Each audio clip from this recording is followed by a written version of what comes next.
Now that the panel is out of the box, let's install the feet and get it on the TV stand. Get the feet out of the plastic bag they came in. Installing them couldn't be easier.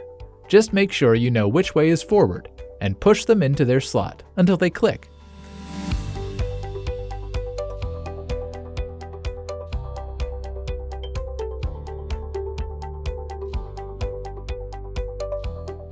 You can find more information and options about where to insert the feet in the Unpacking and Installation Guide.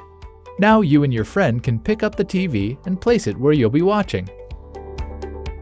Make sure you don't pinch the panel or carry it by the corners.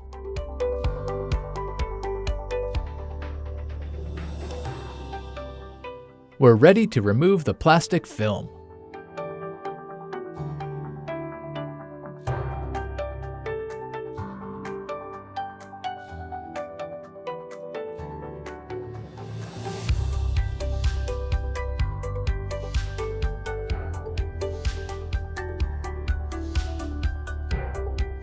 Make sure you only remove the stuff that is meant to be taken off. Don't pick at the edges of the screen. Now just plug the TV in to enjoy next level entertainment.